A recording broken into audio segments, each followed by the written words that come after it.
Well, good evening, everyone. To those joining us here at AEI and those joining us online, it's a pleasure to have you with us. My name is William Haun. I'm a non-resident scholar here at the American Enterprise Institute. And I'm very grateful to speak with you all this evening with a great panel where we're going to address a very foundational question for our democracy, which is why religious institutions matter in American society.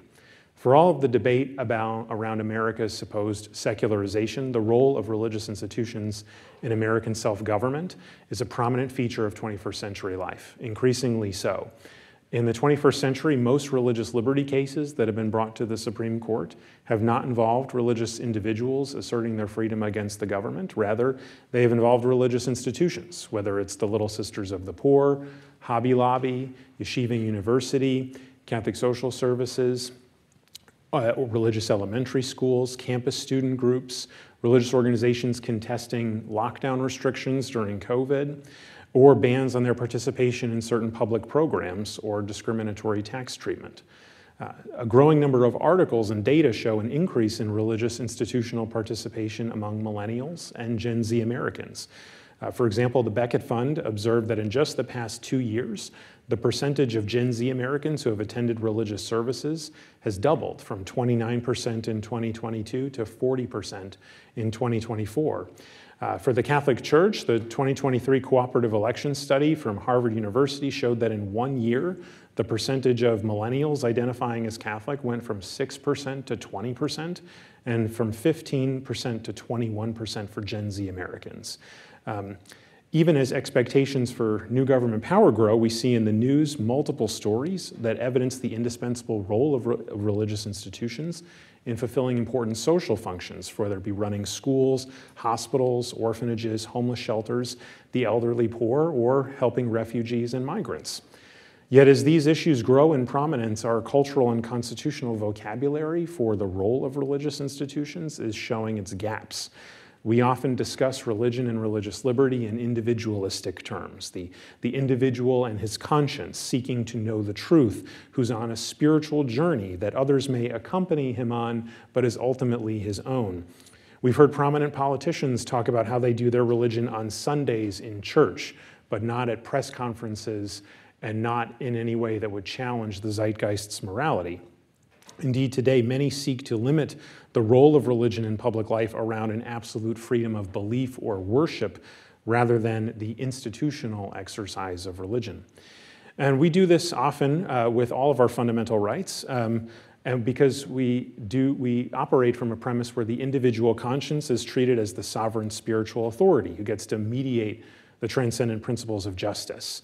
But what this does is it gives us a difficult time to understand why and what religion is and why it's in the First Amendment in the first place. I actually argued a case before the U.S. Court of Appeals for the 11th Circuit last year where a prominent federal court of appeals judge kept on asking me about, well, isn't this case really turning on what is religion? And he then proceeded to write a concurring opinion, making it very clear that the reason why the government can't regulate religion is not because there's something about it that transcends the power of the state, but it's simply because it's so individualized and so variable that it just can't be a constitutional measuring stick. Maybe it could be within the realm of the state's authority to regulate, but we just can't figure out what it is. But an unknowable limit on government power is by definition not a real limit on government power. So all this raises a question: how does a society so deeply committed to the individual's conscience, the individual's choices, the individual as spiritual sovereign, preserve religious institutions? We seem to think that we need them, at least many of us do. So does the First Amendment. As all 9 justices have said, there's a special solicitude for religious organizations, a phrase that's only used for religious institutions and the US states. But why? We will try to work through some of that this evening, and in doing so, we will address some emerging public movements that are focused on these questions, like post-liberalism or other non-liberal frameworks for reviewing or the role of religious institutions in society. And we can see what we might be able to draw from them in perhaps enriching our own society's understanding of why we need religious institutions. And to that end, we have 2 preeminent scholars, the people I can think are best suited to discuss a complex issue like this. First is Professor Stephen D. Smith, Professor Smith is the Warren Distinguished Professor of Law at the University of San Diego, and he's co-director of that university's Institute for Law and Religion. He's taught previously at Notre Dame and the University of Colorado, and he is a leader in the discussion about institutional religious freedom and religious freedom generally. I've been learning from Steve probably maybe a decade or so at this point, maybe even longer. So, and as someone has to be the conservative crit, which is what he is sometimes known as, and that someone is Steve. He's offered many critical analyses of more general philosophical and jurisprudential themes in books such as Law's Quandary or The Disenchantment of Secular Discourse. And tonight we will be referencing especially his most recent book, Disintegrating Conscience, which will be available for purchase and a book signing afterward. And if talking about the disintegrating conscience weren't particularly uplifting, we will also be hearing from Professor Kevin Vallier, who will be talking with us about the role of religion and all the kingdoms of the world, the title of his latest book, addressing radical alternatives to, or religious alternatives to liberalism. Kevin is a professor of philosophy at the Institute of American Constitutional Thought and Leadership. He was an assistant and associate professor of philosophy at Bowling Green State University. As the author of 4 monographs, 5 edited volumes, and over 50 peer-reviewed book chapters and journal articles.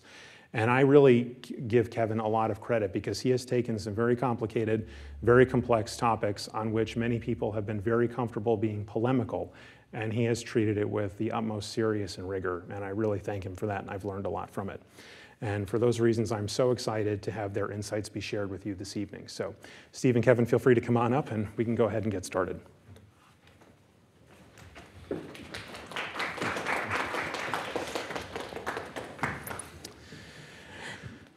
Well, thank you both again for coming. I deeply appreciate it. Steve, I'm hoping perhaps we might be able to start off with you. Like I mentioned, your latest book, Disintegrating Conscience, it discusses the relationship between the individual conscience and the formative role of religious institutions. Can you see? You okay? Okay. Okay. Don't stare into the bright light. Now, your book in Disintegrating Conscience, it seemed to me that you're suggesting your thesis might have a double meaning for disintegration. One is that conscience kind of becomes disintegrated over the course of Western history from religious institutions. And then another meaning is that the conscience itself is the disintegrating agent.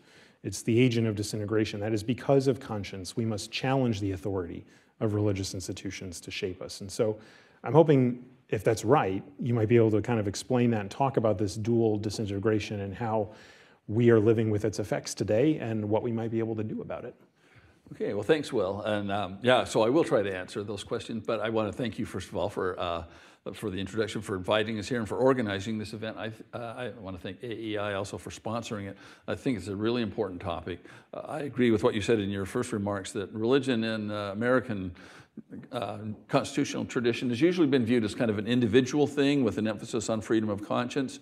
Institutional religious freedom has been kind of a neglected stepchild to a large degree, and I think it's kind of urgent in the times we're in now that it get more attention and care. So I think this is an important topic. Now, there are different ways of coming at the topic, and I should say, just a week ago, I gave a lecture at BYU, my alma mater, on the once and future freedom of the church. That was kind of coming at our topic directly, but I think my assignment, as Will suggested it here, is a little different, just to come at it more indirectly, start off by talking about what we want to get beyond conscience and why we might need to get beyond it, so as explored in this book that he mentioned. So I'm going to try to do that. And it's right, I think, to say that I intended disintegrating conscience to have 2 meanings. So first of all, how is conscience disintegrated? I thought for today I might try to explain that by using Thomas More as a sort of starting point and also a point of comparison. I think everybody regards Thomas More as a champion of conscience, and rightly so. When he refused to take the oath in the Anne Boleyn affair that was mandatory, he was imprisoned in the Tower of London for over a year and eventually executed. But interestingly, he never would explain why he wouldn't take the oath, except to say that it was a matter of conscience. More says, in the matter of the oath, I leave every man to his own conscience, and methinks that every man should leave me to mine. He also thought and wrote a lot about conscience, especially in letters to his daughter Margaret, or Meg. One of those letters was described by one historian as practically a Platonic dialogue on the subject of conscience. So he is kind of a champion of conscience, but he's sometimes also thought to have been a bit of a hypocrite, because the question is, how could he invoke conscience in his own case when just a few years earlier, as Lord Chancellor, he had been persecuting and sometimes executing Protestants for the exercise of their conscience? And it's a question that I think can help us understand More's conception of conscience. I think for our purposes, we could think of his conception in terms of like 3 propositions. One would be to act, and conscience is to act in accordance with God's will as you understand it. The second proposition would be acting in accordance with God's will would be acting in accordance with Christian truth. And the third would be understanding Christian truth, that should be done in accordance with the church and the history of the Christian church, not just the church at any one particular point in time, but the church over time. Just a couple quotes. More told his daughter Meg that a person shouldn't form conscience based upon his own mind alone. He himself, he said, formed his judgments based on the common faith of Christendom, or the general counsel of the whole body of Christendom evermore. He said, I lean and adhere to the common faith and belief of Christ's church. That's how he formed his conscience. It was a communal and church-oriented conception of conscience. Now, More viewed the Lutherans, he viewed Luther as his nemesis, that was working to subvert Christianity in More's view. And he didn't believe, I think, that they were acting on conscience as he understood it. And if we think about Luther's conception, Luther, I think, accepted the first proposition, that you should act in accordance with God's will as you understand it. He accepted the second proposition, that you should determine that in accordance with Christian truth, but he didn't accept the third proposition, that you should form those judgments based on the teachings of the church. On the contrary, he set up his conscience in opposition to the church, and he, in accordance with Scripture, of course, sola scriptura, but the individualistic quality of this was really apparent, I think, in his famous declaration, "Here I stand, I can do no other." It's a very individualistic conception of conscience. In More's view, this was not really what conscience was, and in fact, it was destroying the conditions for the exercise of conscience, because if conscience was acting in accordance with the universal understanding of Christians throughout time, Luther was operating in a way that would ensure that there would not be any such consensus of Christians among time. You might say that More was persecuting Lutherans in the defense of the possibility of conscience. Now, of course, in this struggle, historically, Luther's conception won out, or the Protestant, the individualistic conception. And conscience eventually came to mean something like, just almost synonymous with the right of private judgment. That's the way it's often described later. So it's the individualist conception. That individualism, I think, was pushed farther 2.5 centuries later by James Madison, who's the subject of the second chapter in my book.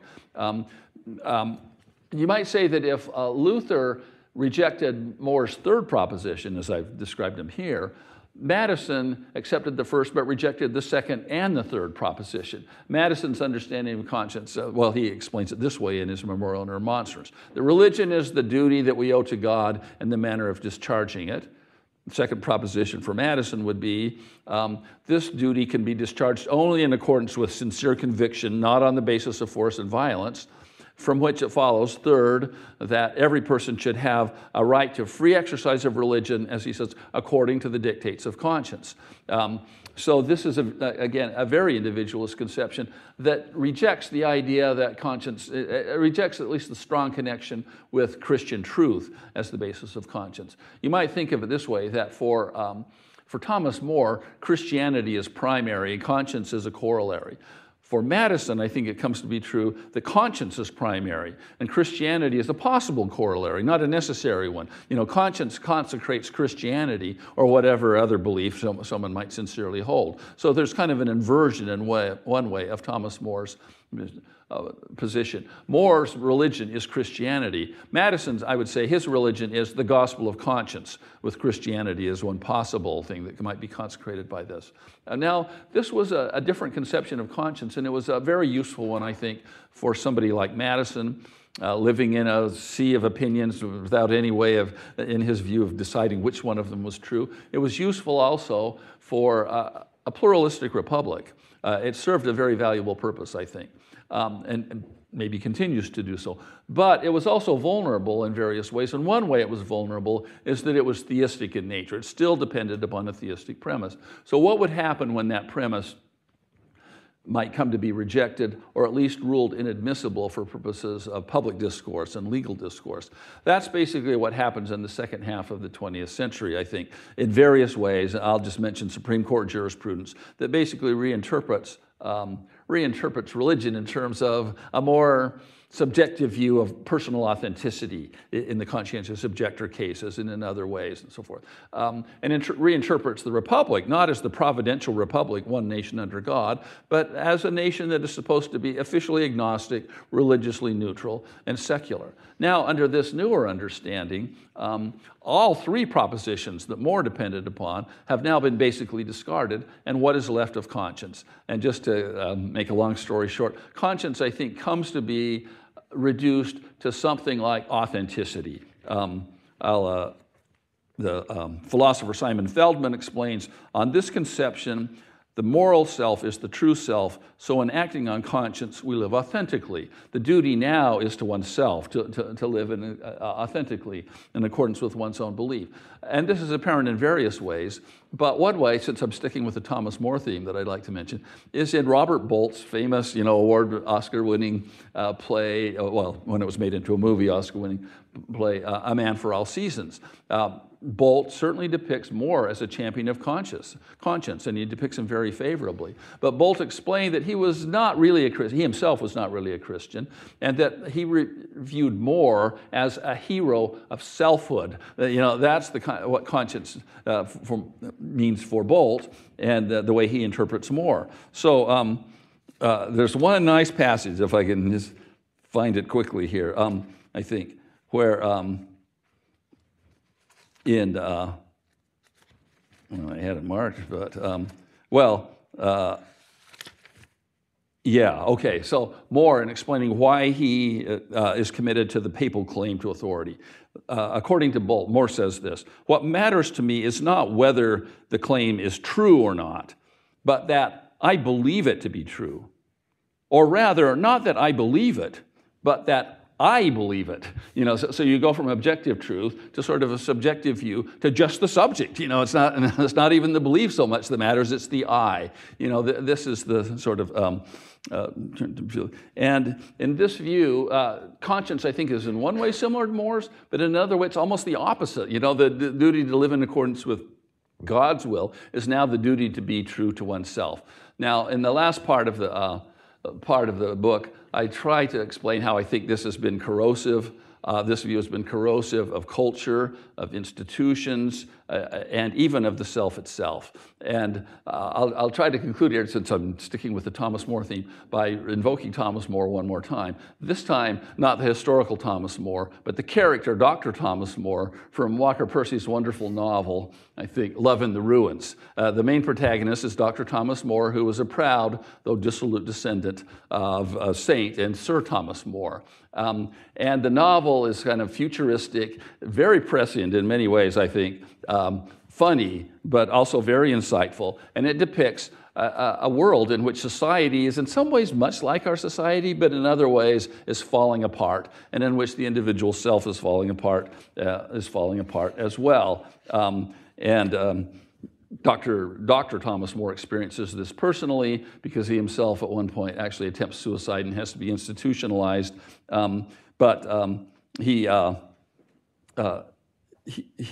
at one point says this: what we're living through, he says, maybe somewhat hyperbolically, is the hemorrhage and death by suicide of the old Western world. For the world is broken, sundered, busted down the middle, self ripped from self, and man pasted back together as mythical monster, half angel, half beast, but no man. So it's a depiction of what I think this sort of conscious authenticity eventually tends to promote. Again, it's somewhat perhaps exaggerated, but nonetheless a very, very cutting sort of image of that. That's, I think, what, I don't want to say that that's what conscience means for all of us today, but I don't think that by any means that's true. But I think that is what this disintegration of conscience has led to, and in which, as Will mentioned, conscience itself becomes a kind of agent of disintegration of the self and of society. I guess I'll stop there for now. Okay. Well, thank you for that. And Kevin, I mean, the disintegration that Steve is referencing seems directly relevant to your latest book, All the Kingdoms of the World, because in that book you trace both Catholic integralism and its disintegration, along with some of the factors that might be enabling its renewed interest among self-described post-liberals today. And I'm wondering if there's a way to connect these dots, which is to say that do you think there's a renewed interest in religious institutional authority, perhaps because of a disintegrated understanding of conscience? And if so, is there something positive that we can draw from this renewed interest that could enrich American self-government? Well, again, thanks for the panel, thanks to AEI, thanks to you both for the opportunity to speak here and to answer this question. I think just for the audience, I might back up a little bit and explain some of these terms, which I think can be kind of confusing because the word liberalism, for instance, is very, very elastic. I think the main question, the way to orient the discussion is that by and large, American Christians have felt that the country and the country's institutions were sort of more or less on their side and were more or less ones they could identify with for much of American history. And so what starts to happen, particularly the early 21st century, is that because of certain cultural developments, all of a sudden Christians are in a position where they have to ask deeper questions about America, but also ones that Catholics had to ask earlier. Right, like in the 19th century, in the 18th century, which is, can we be for America? Can Christians be for America? Can they be for the Constitution? Oh, it looks like they can because it's rooted in God, it's rooted in natural rights. The states were, originally Protestant established churches for the most part. This was a Christian country that was friendly to Christianity, and that through efforts by Catholics to kind of assimilate in various respects, that Catholicism would be kind of stitched into that coalition, that Judaism would be stitched into that coalition. And so you get a position in the 50s where Catholics and Jews are coming to be integrated into this broadly theistic framework. And the thought is that the promise of toleration of America, of kind of theistic commitment and religion, had always been there, but that was going to expand and become more inclusive with time.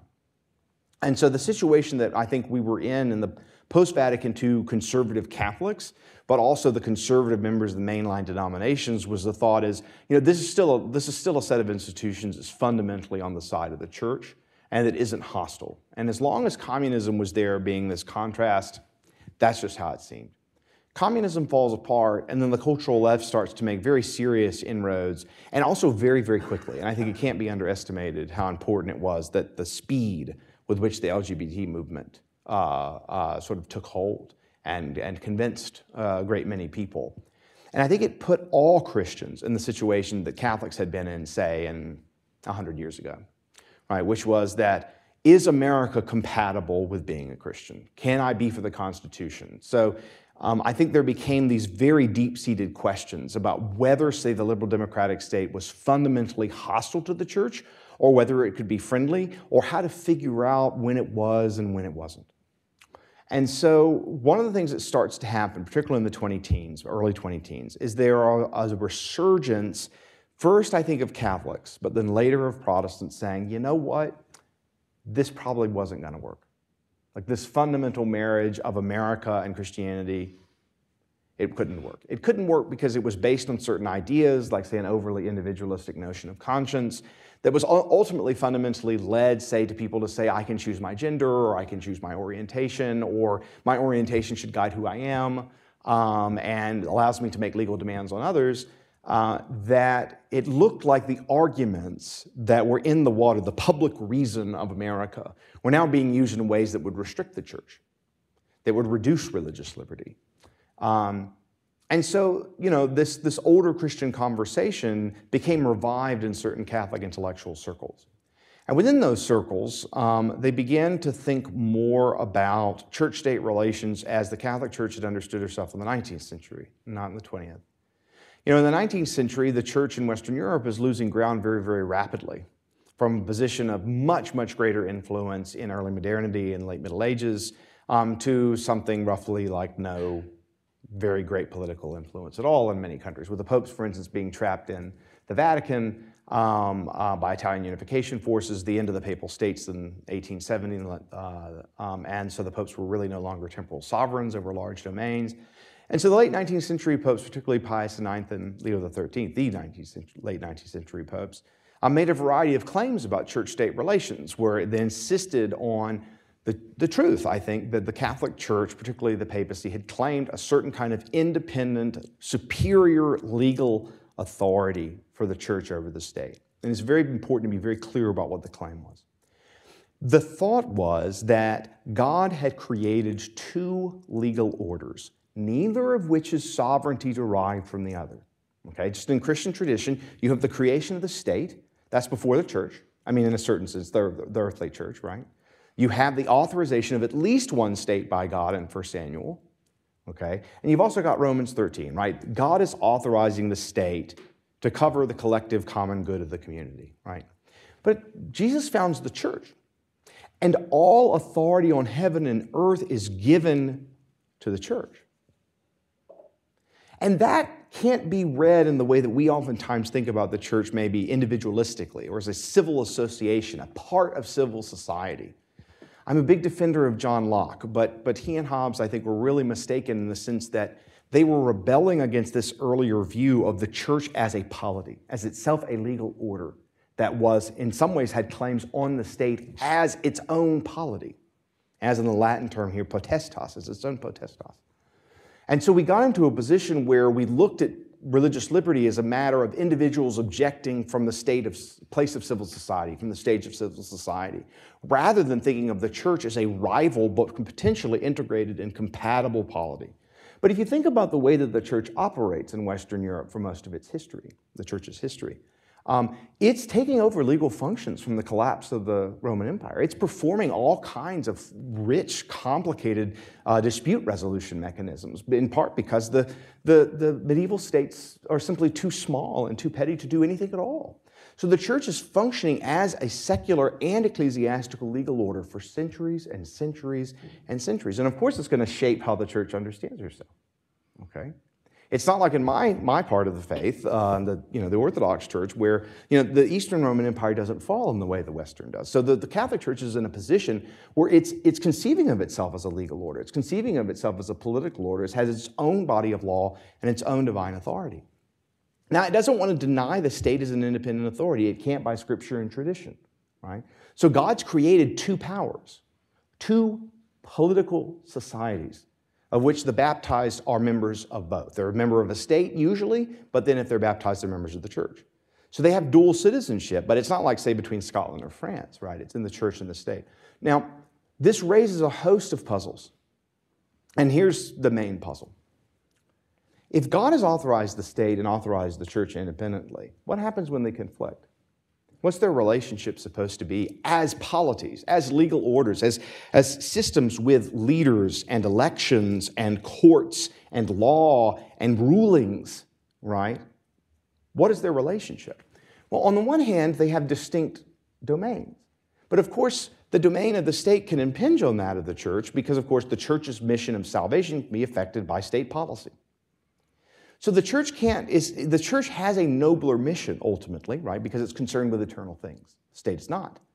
And so what happens, say, when the state sort of gets in the way? It starts to contradict the church on matters of faith and morals or undermine it.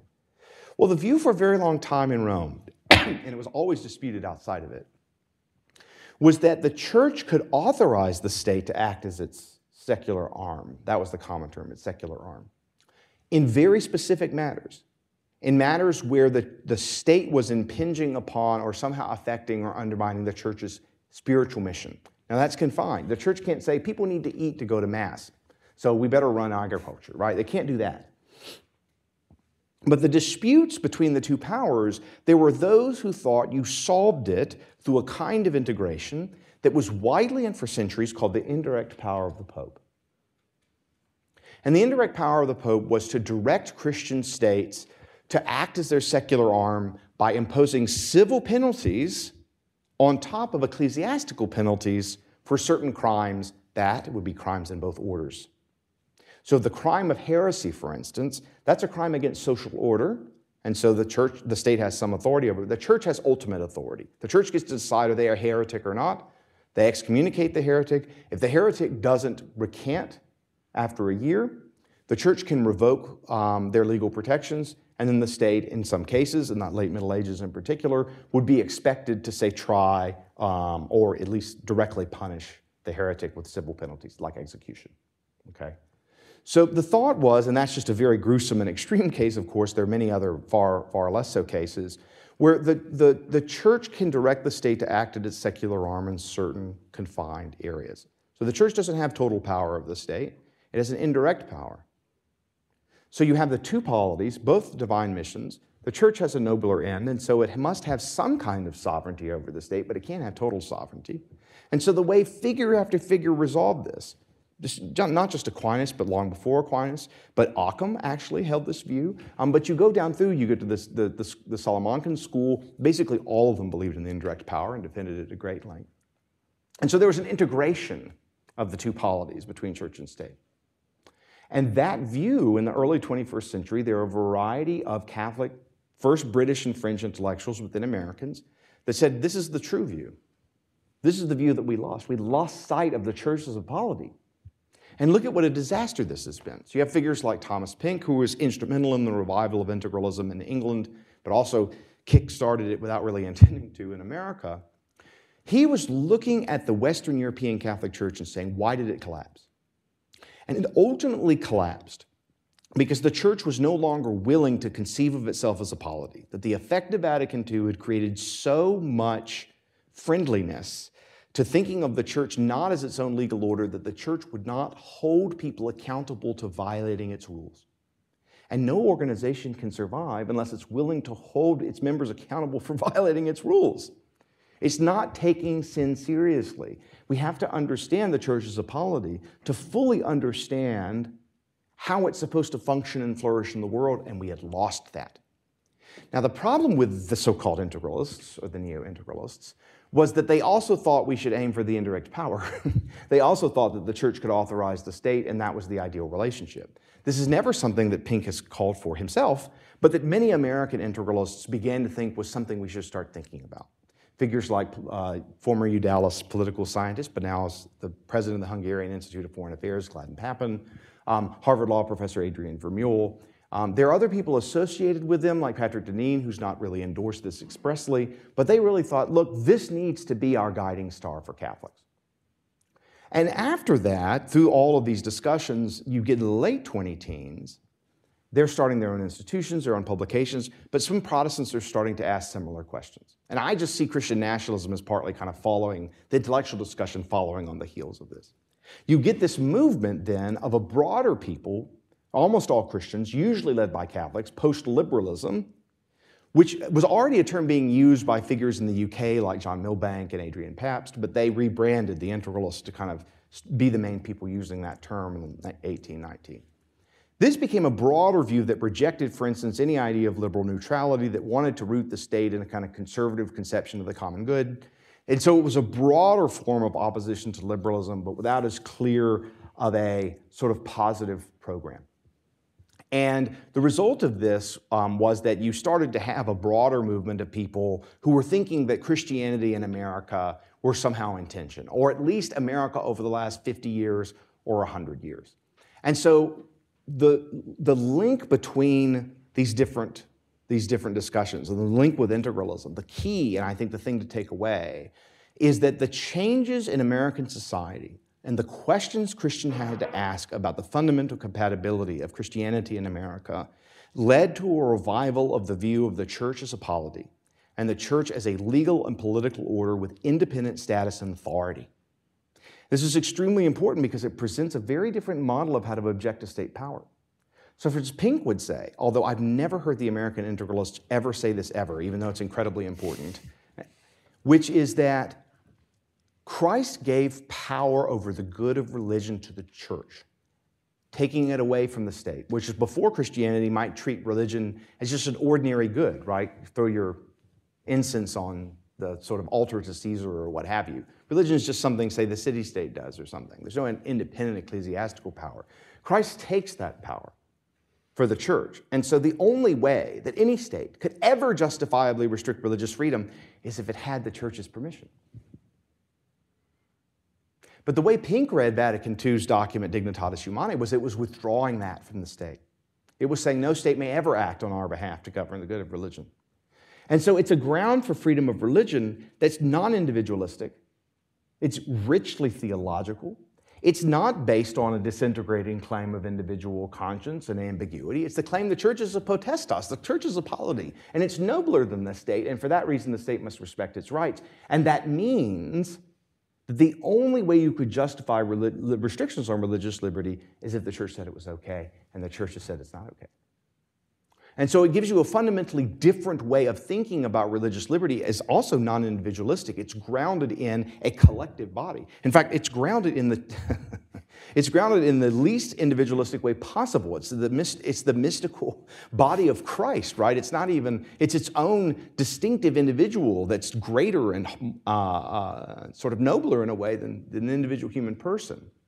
And so I think the reason that integralism and then various Protestant variations of it have become important is precisely, at its noblest, is giving a very different and richly theological, non-individualistic, in some ways non-liberal foundation for religious freedom. Mm-hmm. And that's how I think we get to the discussion that we're having. This is how we get to the position where the claims of individual conscience are weakening, but the claims of associations start making more sense. And the importance of being able to make those claims starts to make a lot more sense. So that's kind of how I see the way that, say, post-liberalism and Christian nationalism and integralism in particular as figuring into this entire discussion. And the noblest thing to come from integralism is this idea of reviving the idea of the church as a polity with its own distinctive moral claims. But then, of course, there's all this kind of really silly overreach politically and kind of sympathy for monarchy and weird stuff that I think we should let go. But yeah, that's how I would tell the story. Okay, well, that's fascinating. It seemed like maybe something that runs through both your comments, Steve and Kevin, where you were kind of ending with the idea of thinking of the church as a polity. Because on the one hand, it seems like the story that you could tell both from Disintegrating Conscience and from your book, All the Kingdoms of the World, is that when there is confusion about the dual authority pattern, or maybe not confusion, but just the fact that the conflict seems inevitable, and given the inevitability of the conflict, if we get confused about the two legal authorities, we're going to have real problems. It could be confusion in the favor, not in favor, but confusion in the sense that you could be like Jean-Jacques Rousseau, in a French revolutionary, who thinks the whole two-power concept is bunk. He calls it seeing double, yep. I think. He says it's a clearly bad idea. No one knows who was in charge. Right, but that, of course, results in the death of 30,000 Catholics and the Temple of Reason and the 1790 Constitution of the Clergy. Or you could have confusion about the two powers, and it results in religion, which was, as you point out, withdrawn from the temporal order precisely because the freedom to believe has to ultimately be a free act of the will. And the state has the authority on violence. And if the two get intermingled to a degree, it could seem like states actually have coercive authority on religion. And you get, in Henry VIII's case, the dissolution of the monasteries, right? Mm-hmm. Where now all of a sudden these 800 monasteries just poof, gone. Or you have, having to call 4 crusades to put down uprisings after executing Jan Hus, right, as you point out in your book, right? So, I mean, so it sounds like what we want to try to find is if we can't, and we shouldn't, escape the dual authority pattern, it's embedded in Western law, we have to think about how can we keep, and what does America give us to think of religious institutions as their own sphere, like the way the constitutional law talks about it, is as a sphere of authority. How can we keep that while at the same time avoid the potential confusion that comes with overlap? How have you guys seen issues of overlap? Yeah, well, this is really interesting. I might put some of what we said a little differently. I think that the two there are, as Pope Gelasius said, the sort of two authorities thing, I think is really crucial in Western European history. And it produces a whole lot of theorizing, it produces a whole lot of conflict from time to time, although cooperation, as Kevin described. And Kevin gave a really good description of that, I think. But for example, Brian Tierney, eminent medieval historian, said, the idea of the two powers was crucial in the West in developing certain conceptions of freedom that might not have otherwise been possible. And Bernard Lewis, I think, is a scholar of Islam, talks about how one of the reasons he thinks why Islamic civilization took a different course than Western ones did is because Islam didn't really have the concept of the two powers.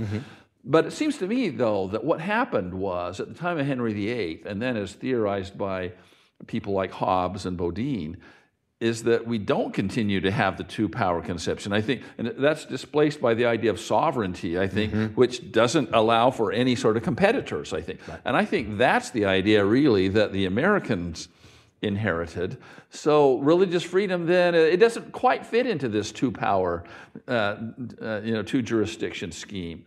And I think what's happening now is maybe at least some people, integralists, but also people who are not so attracted to integralism, but still don't think things are working very well, they haven't worked out well, is wondering whether there's some way of reviving that. I mentioned the lecture that I gave last week called The Once and Future Freedom of the Church. I sort of thought the freedom of the church was something that mattered a lot up until about Henry VIII, and then it sort of got displaced in favor of conscience as the inner church.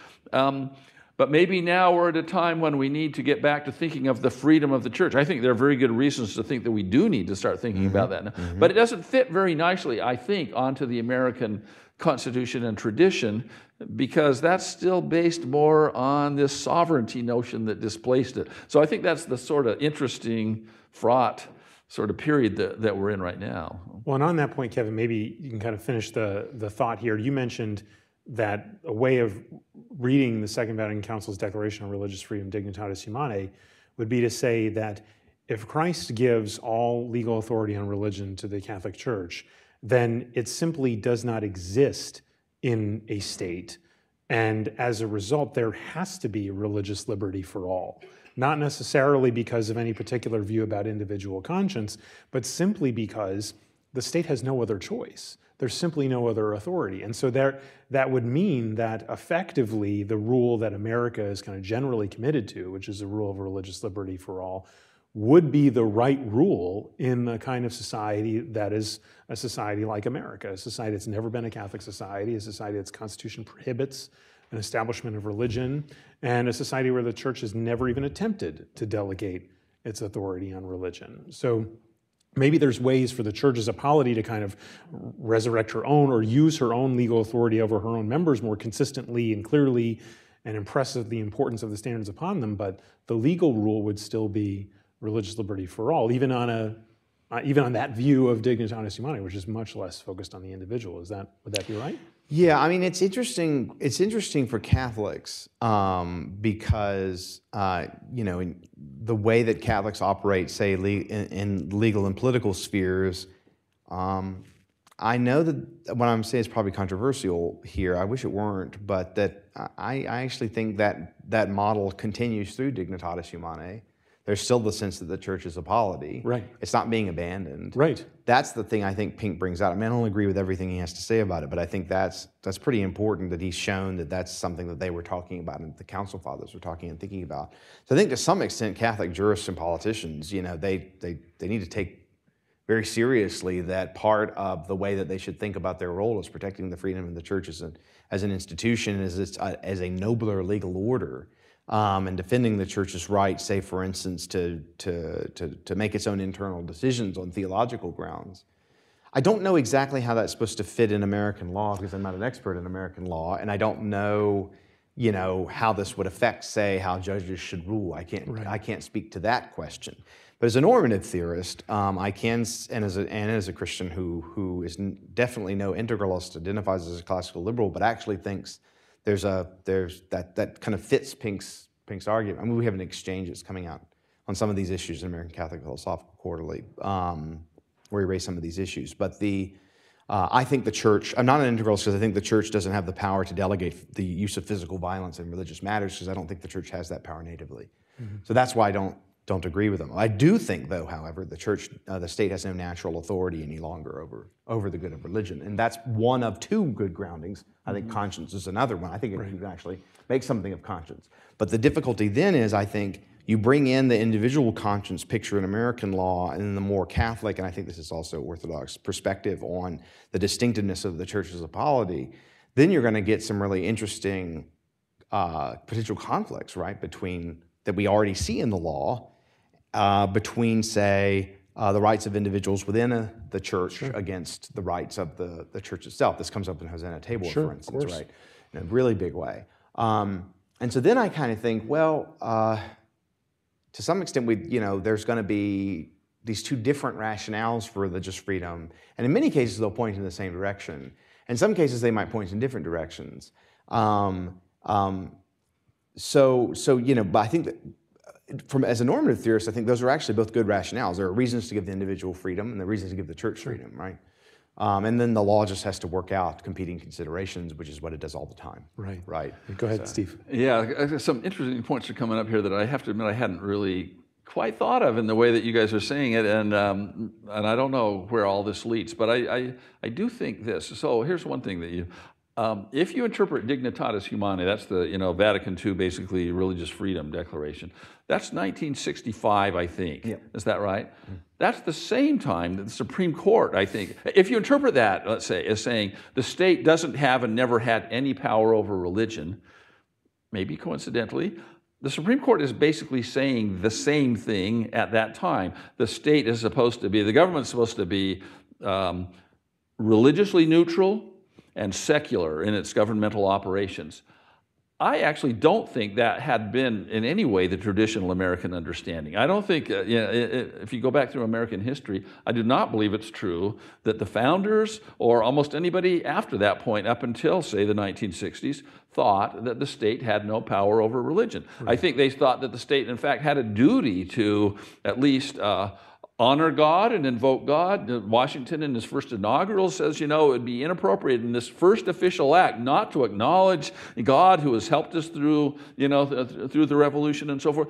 I think Americans officially and unofficially, privately and publicly, conceived of the nation as a providential republic, under God, in which government had certain religious responsibilities in terms of prayer, acknowledging God, expressing gratitude to God, and so forth. I think, so for Americans generally, I think, the big rupture happened, I would argue, when the Supreme Court imposed the secular conception on the country. The school prayer decisions that basically were the ones that did that in the early 60s provoked a massive, disagreement among Americans.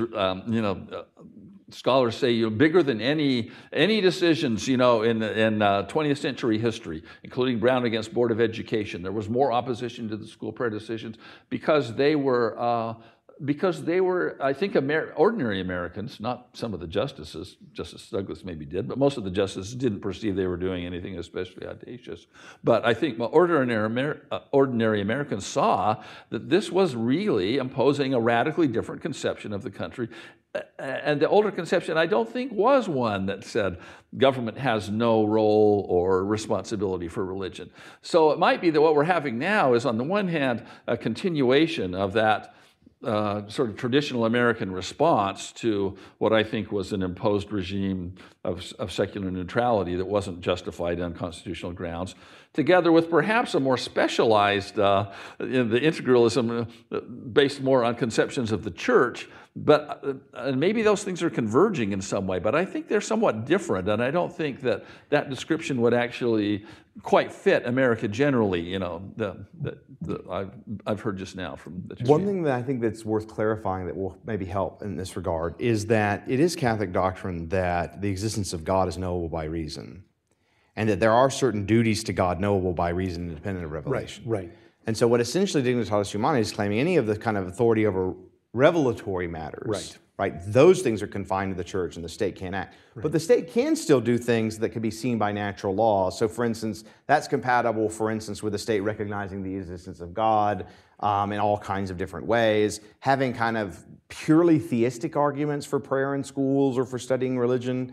And I think maybe that helps to resolve the conflict just a little bit, because you can still get lots of sort of theistically oriented legislation and policy just from natural reason. So I think the claim is more the good of religion not understood in the kind of the natural law sense of like rendering the good of rendering justice unto God as such. Or maybe more precise is, Yeah. you're right, and Dignitatis has this about just order and due limits, and similarly, like there are actually some, I think, integralists that think that, oh, well, we can't participate in, we need to take over administrative power because if we participate in democratic process, we'll become liberals, right? Because it's not actually under God, which is silly. But the idea being that actually the state does have authority over like just public order and due limits and can acknowledge God, and actually like that's a common ground that God is the basis of political authority.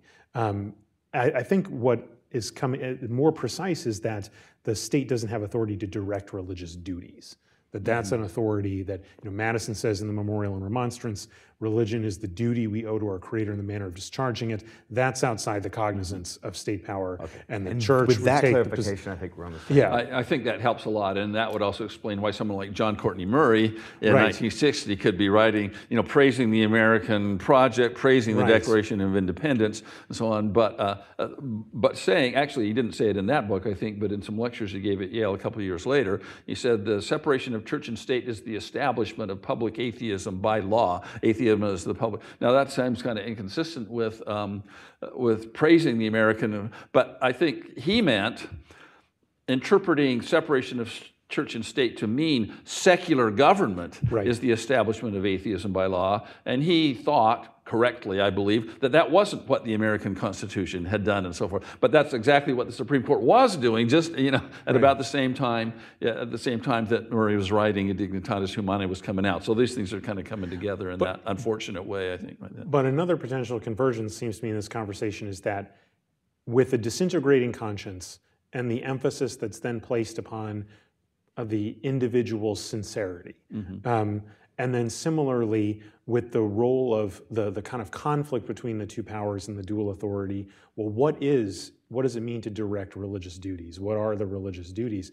It's going to be, it kind of raises the point I mentioned in the introduction, but like, well, what is religion? I mean, we're going to, and at least in my experience, U.S. law likes to treat that question with a 10-foot pole.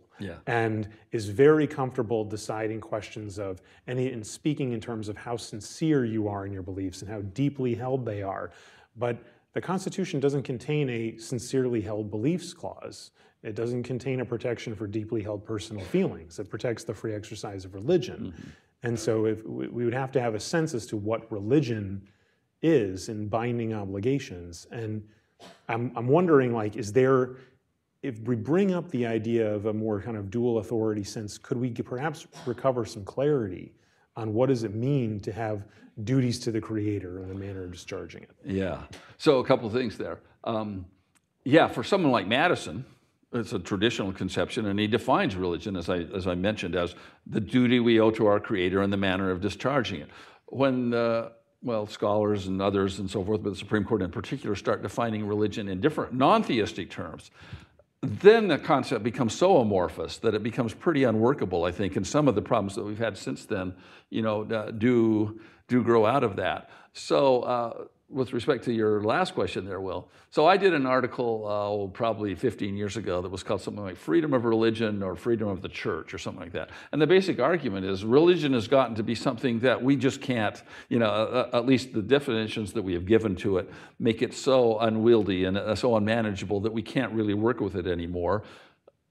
That's one reason why we should start the thing. What this really was rooted in, going back in Western history, was a commitment to freedom of the church. And that might be something, I mean, that's not the only reason to recover a commitment to freedom of the church, but it's one. It might make for a more coherent jurisprudence than what we have now, I think. Well, and on that point, I think part of this might even be part of Thomas Pink's point, is that can we have, I mean, Father Murray says this too, and we hold these truths, that by placing the individual essentially in the place of what was the church in terms of being the mediator with spiritual sovereignty, he says a great act of trust was made, that we could count on the individual conscience to essentially mediate the transcendent principles of justice and use that as a way to form the scope of free political institutions. In Alexis de Tocqueville, however, I think we see an argument that says actually what individuals are likely to do is they're going to take their deeply held desires, especially in a society that wants to treat every desire as equal, and bring the state's power to bear on achieving those desires. And if that means that, for example, in the case of Fulton versus City of Philadelphia, the Catholic Church has been running foster care in Philadelphia for 200 years, well, won't certify same-sex couples as foster parents, well, you don't get to have a foster agency anymore. You know? And so do we need, I guess, an institutional backstop or buttress to the individual as mediator of the sovereign spiritual authority? I have some, but go ahead. No, that's my question. I think the answer to that question is yes. I think the answer to that question is yes, and not just for these reasons. I mean, I think that they're related to the sort of disintegrating tendencies that I was talking about. I think what you see, and you could cite all kinds of different scholars on these points. I think what you see in society now is like, let's say, a deficit, a crisis of community. I'll just invoke Robert Bella there. You know, a crisis of meaning, maybe invoke Charles Taylor or someone there, you know. And even a crisis of personal identity and so forth. I think they're all, and these are not just abstract things. They're sort of evident in increasing levels of depression and suicide, and I think even in identity politics and so forth. And I think they're all associated with this atomistic kind of individualization that has started to produce these things. Now, a lot of people would say, Yuval Levin, for example, here I think has written eloquently on the need to reinvigorate institutions and civil associations and so forth. That's all true, I think, you know, to reaffirm community and so forth. But the church has a special role here. It's, you know, it is an intermediate association. It can serve those functions. But it's not just any intermediate, it's a different one. And I don't think there is really any other kind of intermediate association that has the same connection to transcendence, that can help to reestablish some kind of sense of meaning, some kind of authority that is, I think, largely missing in society. So there are lots of reasons, I think, for thinking that an emphasis on institutional religion, institutional religious freedom, to use the old slogan, you know, libertas ecclesiae, freedom of the church, is really urgently necessary now. That would be my view, at least. And I would add to that, I also think that, you know, for a lot of these sort of folks flowing into the church, because there's a similar phenomenon in the Orthodox Church that you were describing, the Catholic Church. You know, you're dealing with people in the United States that are totally unchurched, that they don't know anything. Their whole understanding of the church has to be formed for the first time, you know.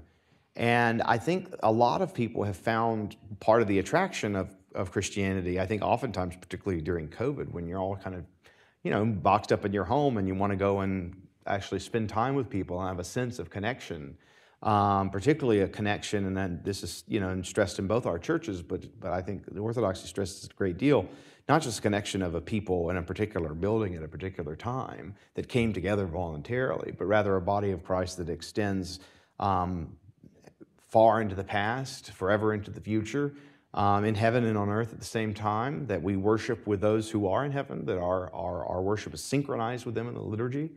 I think that understanding of the church as an institution, as a body, as a being with its own authority, I think is something that can resonate a great deal with where people are. I think it meets the legal moment. I think it meets the political moment. It helps us to understand what makes sense and maybe what doesn't make sense about some of the sort of moves in the new right, what we can learn from them, but also what we have to reject.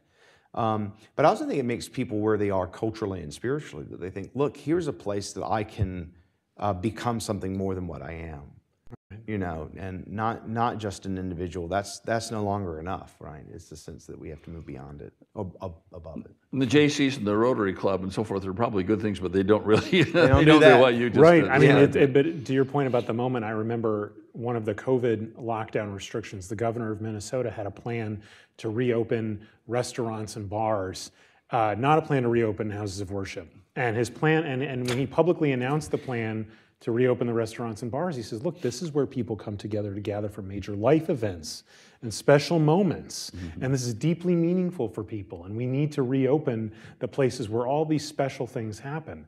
And the lack of just, I mean, the utter tone deafness of that speaks to. Although sadly, you know, descriptive matter, that might actually be true for lots, right. You know, but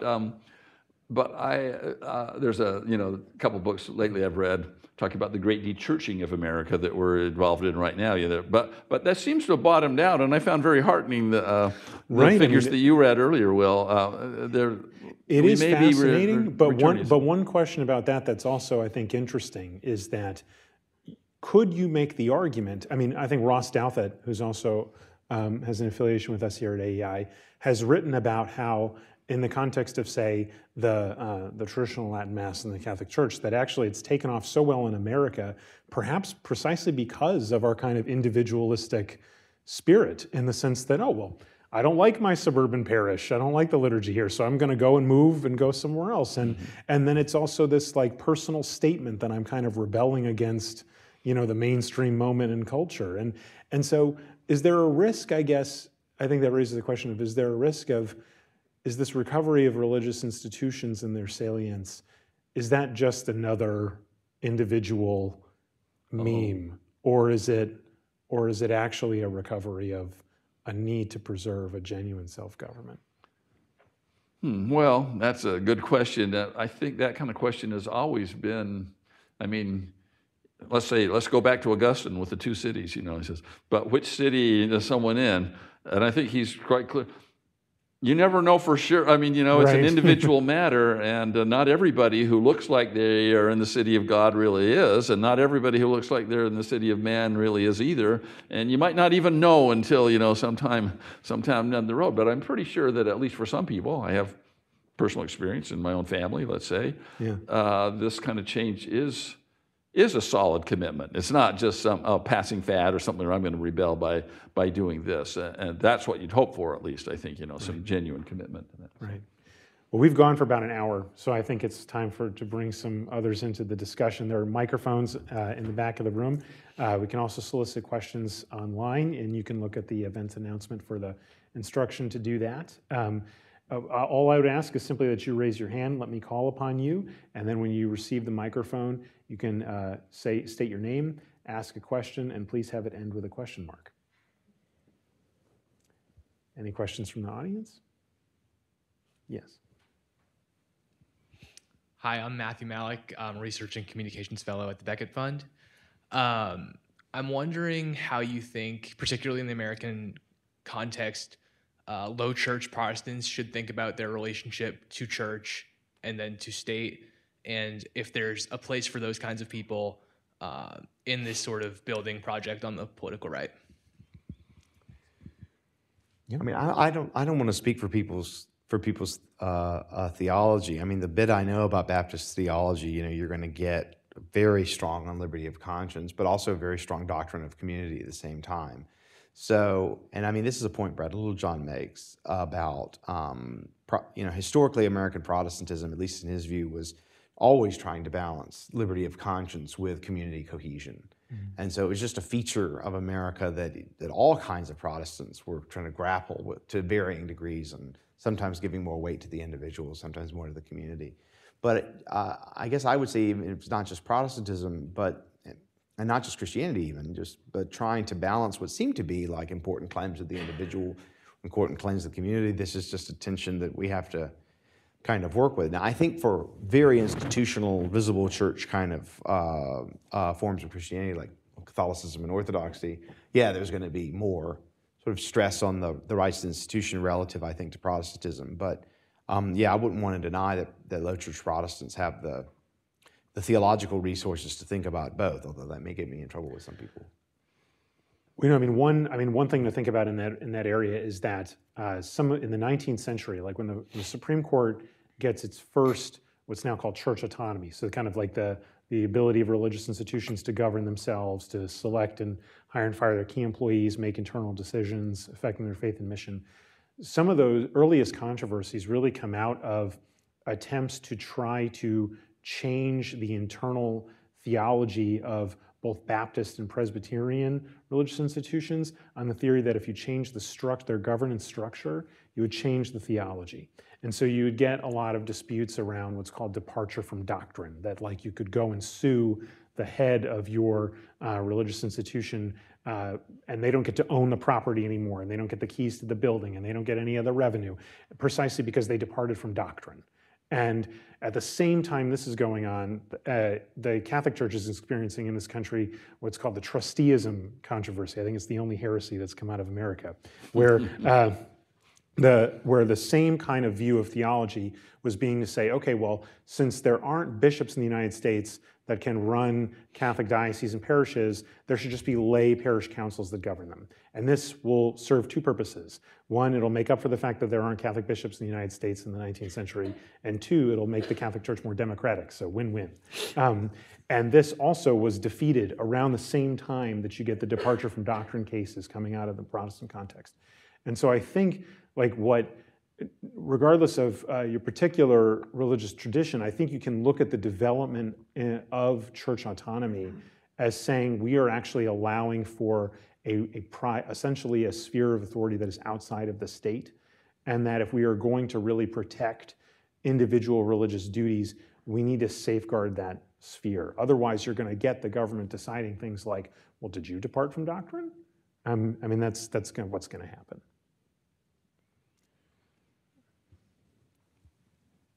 Go ahead. Hi, thank you. My name is Christopher Paludi. I work here at AEI. So something I've been wrestling with recently a bit, and I promise there's a question coming, is that traditional Catholics are not exactly traditional. The majority of the people who belong to the Catholic Church for most of the Catholic Church's history were not as catechized, were not as scrupulous as current trad Caths are. And so my question is, as a Catholic, I try to be scrupulous, but I'm also aware that I know more about church politics, for example, than I should. I care more about church politics than I should. I like Latin Mass. I have opinions about this. I shouldn't. I should just do what the Pope tells me to do, right? So I'm still in a modern pose. My question is the good that trad Caths, sort of inverted commas, seek the traditionalism, or is it like a modern thing that they're seeking, like something to fix modernity for them? And if it's not traditionalism that they're looking for, do you think that it's an appropriate label, or do you think that we should find a different name for the trad Cath person? I mean, neither of us are. I'm probably the least qualified of the three of us here to try to answer that question. But for me in the Orthodox case, because we're seeing some of this, there's not the same kind of top-down hostility to the liturgy. There's anything like it. In fact, we would probably immediately depose any patriarch that tried to quash the liturgy of St. John Chrysostom. So, I mean, you can't mess with it because we wouldn't be Orthodox. You can't do that. And so we don't quite have the same dynamic. Because it's look, this is the liturgy we've had for at least 1,500 years. You don't come in and there's the main one, and then you have the off the beaten path one that's older and maybe less popular or what have you.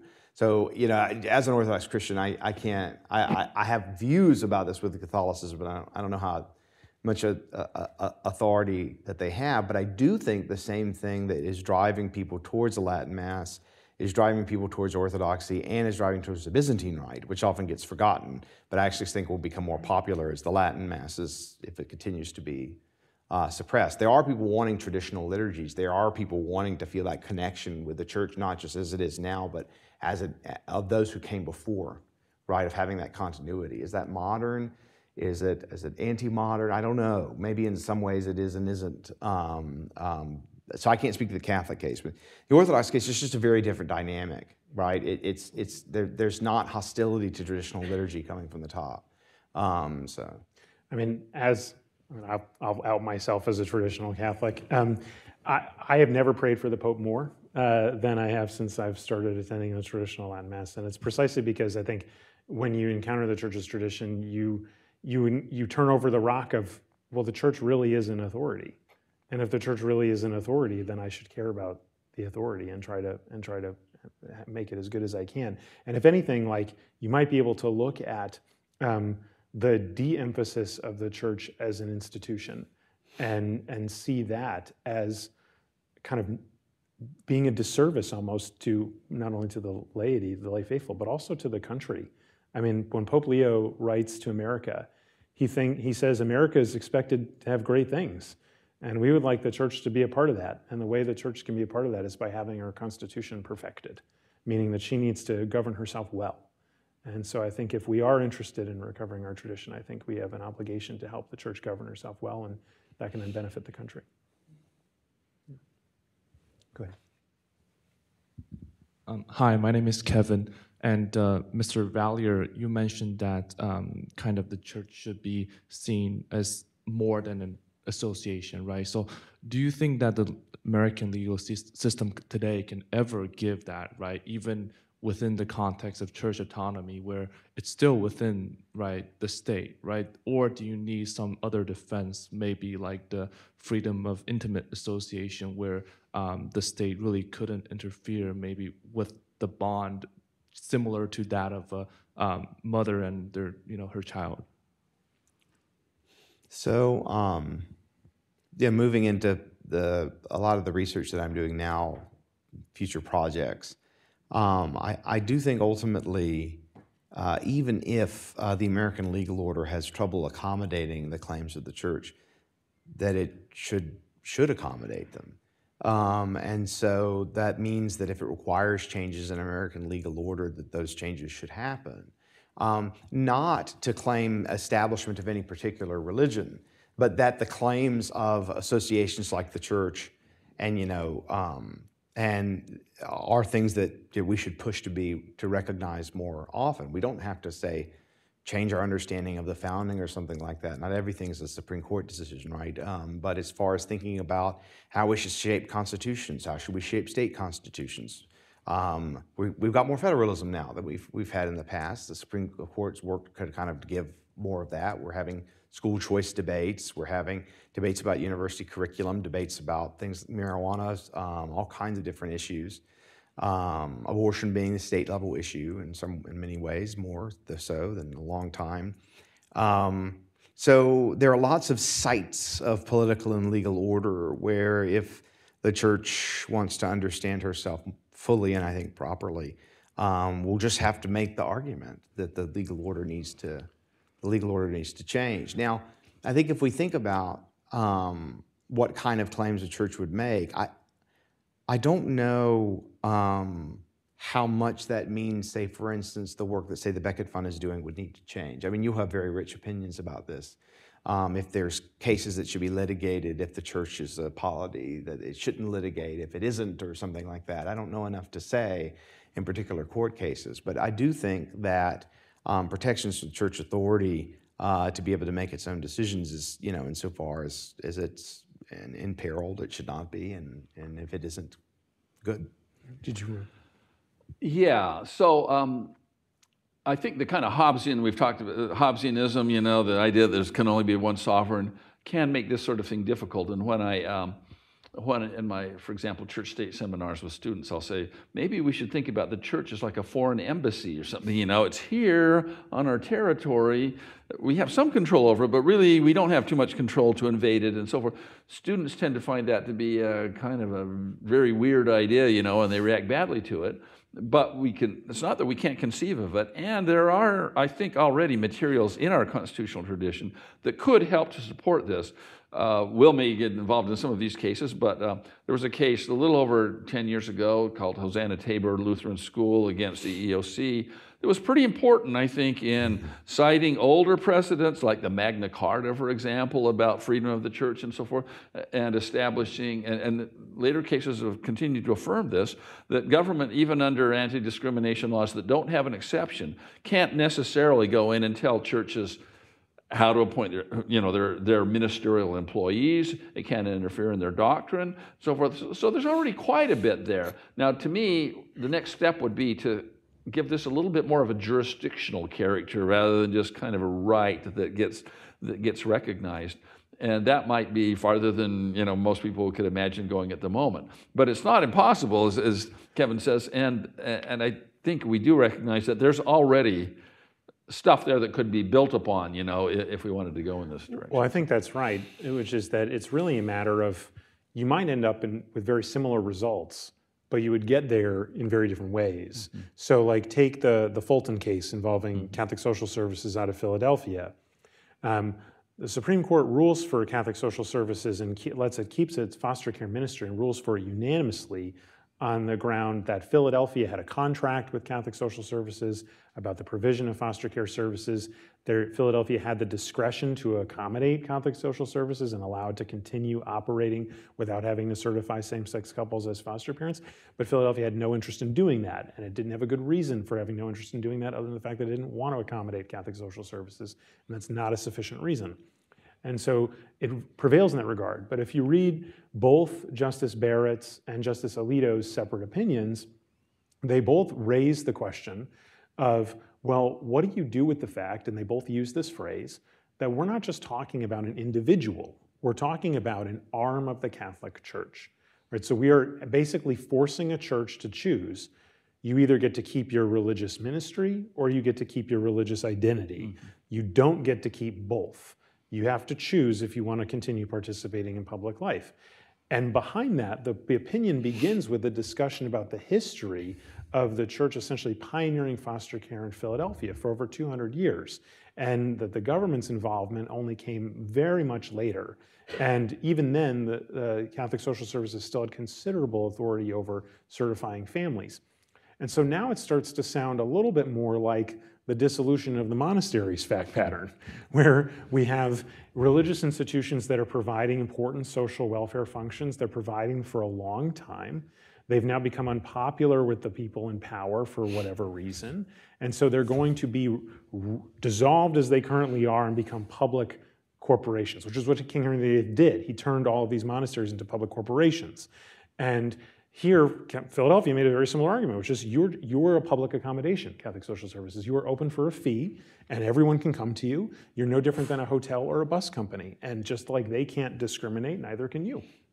And that was the argument. And so the question raised in the separate opinions is essentially like, well, when we're talking about an arm of a church, can the government really manage an arm of a church in the same way that it would manage an individual employee who gets into an employment contract with the government or is in some other kind of managerial relationship? And I think the way to resolve that question is we're going to have to think more about the internal governance protections of church autonomy. And I think that the church can draw on her own tradition to help kind of guide an answer there. Any other questions? I was nicely informed that actually the books are complementary, so you are getting a deal, to say the least. I have read both of these books, and they are fantastic. I've dog-eared, underlined, highlighted, written nonsense in the margins. They are wonderfully engaging, and I very much encourage you to go up and greet our great speakers, acquire their books, get their autograph, and thank them, please, so graciously for coming and having this conversation with us tonight. Thank you very much.